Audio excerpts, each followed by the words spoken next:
वर्तमान युग में पढ़ पढ़ के लोग भावुक होते हैं और बहुत बेचारे, मैं तो ऐसे 50 आदमियों से मिलवा सकता हूँ जिनने दीक्षा ही वर्तमान योग पढ़ के ले ली, क्योंकि वो कहानियाँ वगैरह सुनाते हैं। वो आदमी एकदम बेचारा, उसको लगता है बात तो सही है, क्या करना है इस संसार में, क्या रखा है इस संसार। और वो उम्र ऐसी होती है बालक पने की, 15 साल 18 साल 14 साल, बड़ी भावुकता होती है, बड़ी, मतलब उसमें जिस टाइप का आपको संस्कार मोड़ दिया जाए, जिस टाइप की चीज आपको दे दी जाए, आप एकदम से उसमें रस जाओगे। होता है कि नहीं होता है?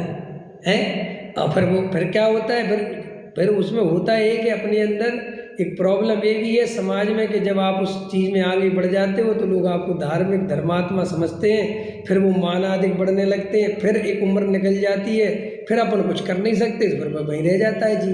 फिर वो कह भी नहीं पाता कि भाई साहब सम्यक दर्शन पहले लेना, ये वैराग्य का मार्ग बाद में, पहले सम्यसन लेना।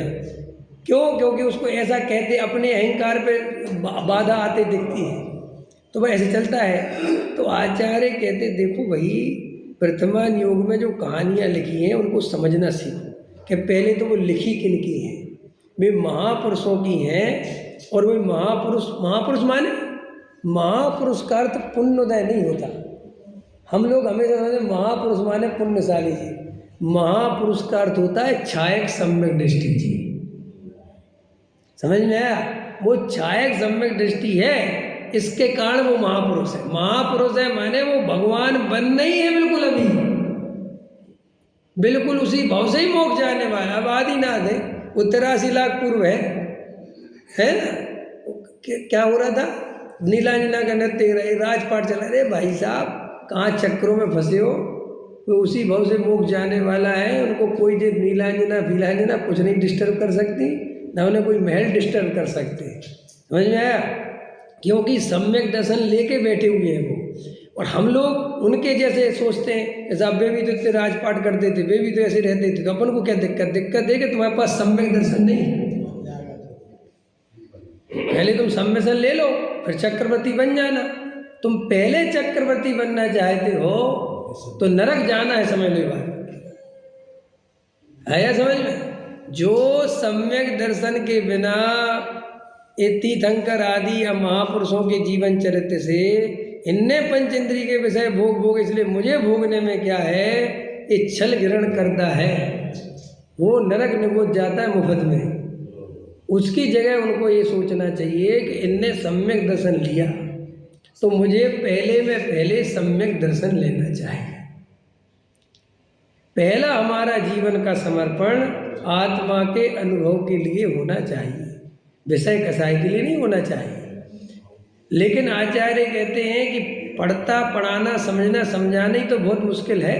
और फिर दूसरी बात, गंभीर नहीं है, बेहोश रहता है, भावुकता में चढ़ता है। अब भावुकता तो हमने आपको बता दी, संस्कार बहुत जन्मों जन्मों के हैं। और आज तोडामल जी साहब ने लिखा है, वर्तमान परिणामों के भरोसे प्रतिज्ञा नहीं लेना। क्योंकि आज भावुकता है, आज भाव बन रहा है बहुत ज़्यादा, और ऐसा हो रहा और वैसा हो रहा है। समझ में आया कि नहीं आया? कभी कभी तुम देखना, हालांकि अन्यथा नहीं लेना जो मैं बोलने जा रहा हूँ, लेकिन अब बता रहा हूँ। कभी कभी ऐसा बहुत होता है, जैसे कोई आदमी 25-30 साल तक समझ लो इस टाइप का रहा कि बस ये तो ब्रह्मचारी बनने वाला है। समझ में आया कि नहीं आया? बहुत बड़ा निर्वृत्ति से, और बाद में वो शादी करे तो उसका राग ज़्यादा दिखता है, उसकी कसाई ज़्यादा दिखती है। समझ में आया? क्यों? क्या हुआ कि वो उतने समय दमन रहा ना, नेचुरल नहीं रहा, तो वो एकदम फिर उखड़ के आती है कसाई। देखना बहुत होता है, बहुत। अभी एक ब्रह्मचारी नहीं, मतलब ब्रह्मचारी नहीं था, वो ब्रह्मचारी जैसे थे, वो शादी करी उसने। तो मेरे से दोस्त है, तो मेरा फ़ोन आया था, भाई साहब मैं शादी कर लूँ। मैं भैया कर लो। तो भाई साहब क्या करूँ मैं, ऐसा समय निकल गया, लोग क्या सोचेंगे। हमने कहा लोगों के सोचने के चक्कर में शादी नहीं करोगे क्या? समझ, दुनिया क्या पड़ा है भाई, तुम्हारे अंदर कैसा है, ये सच्ची घटना की बात है, बिल्कुल अभी कोई दूर की बात नहीं है। मतलब हम तो ये बता रहे कि उसको मैंने कैसे निकाले, उसके अंदर की चीज़ें बात कर करके, तब पता चलता है कि देखो जीव अंदर कसाई कैसी रखता है और बाहर से परत कैसी उड़ लेता है। देखो भाई, जीवन को अभिप्राय को समझना बहुत कठिन तब हो जाता है जब अपन एक ढर्रे की जिंदगी जीते हैं। और वो ढर्रा कल रात की क्लास में बताया था ना, जैसे देखो आपको ऐसे बहुत लोग मिलेंगे ये बात कहते हुए कि सब प्रतिज्ञा ले लो, नियम ले लो तो त्याग हो जाता है, और अगर प्रतिज्ञा और नियम नहीं लो तो त्याग नहीं होता। हमने जब से त्याग नियम ले लिया तो वो क्या समझता है कि त्याग हो गया, समझिए। जैसे हमने एक रात की भोजन का प्रतिज्ञा ले ली तो अपन त्याग हो गया। सबको लगता है अगर हम नियम नहीं लेंगे तो हमारे मन में वो बनी रहेगी और हम कभी खा ही लेंगे, तो ऐसा बहुत चलता है। लेकिन रियल में जो तुमने रात में नियम भी लिया, प्रतिज्ञा भी ली, जो भी ली, तो वो छूटा काय की दम पे, वो राग काय की दम पे रुका हुआ है कि मैंने नियम ले रखा है।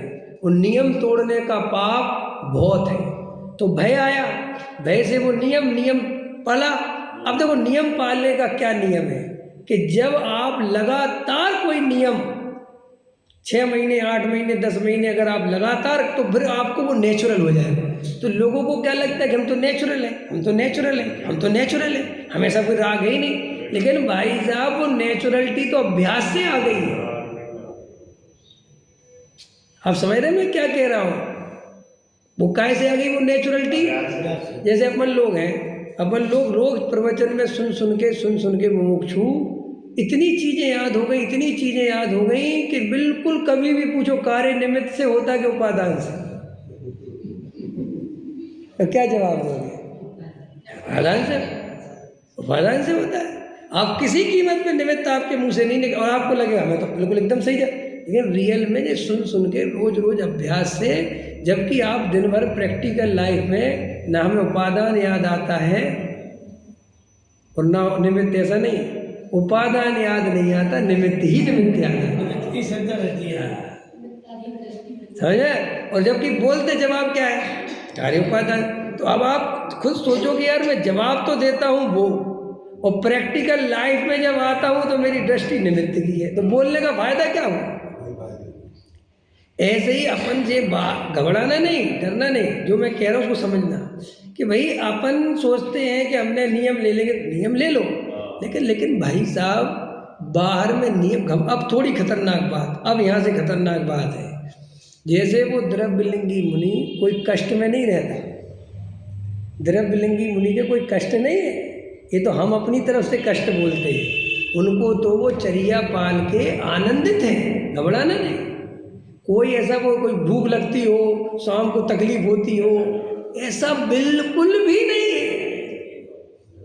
सर्दी गर्मी सताती, ऐसा बिल्कुल भी नहीं है, क्योंकि शरीर का नेचर ऐसा है कि इसे तुम 6 महीने 8 महीने, अब हमारे भी, अब मीठा खाने लगे क्या तुम? अभी मीठा छोड़ रखा था ना आपने, अभी मीठा नहीं खाते थे। अब धीरे धीरे वो जवान बिल्कुल भूल जाएगी मीठा स्वाद, समझे? फिर आपको ऐसा लगेगा कि नेचुरल है। वो नेचुरल क्या है? वो अभ्यास से नेचुरल हो ही नहीं है भाई। आप देखते हो, जैसे और उदाहरण दे देता हूँ आपको समझ में। जैसे हाथ टूट जाते हैं ना दीदी, जैसे हाथ टूट गया एक आदमी का, तो आदमी को आदत रहती है तो नेचुरल से, अब हाथ ही टूट गया तो ऐसे, तो 6 महीने उसको ऐसी आदत पड़ जाती है, वो प्लास्टर खोलने के बाद नीचे नहीं करता, वो कहते अरे भाई इसको नीचे करो, वो कहता बार ऐसा कर लो। अरे भाई तुम्हारा ये हाथ प्लास्टर खुल गया है, लेकिन 6 महीने लगातार ऐसा हाथ रखने से बिल्कुल आदत एकदम ऐसी हो गई।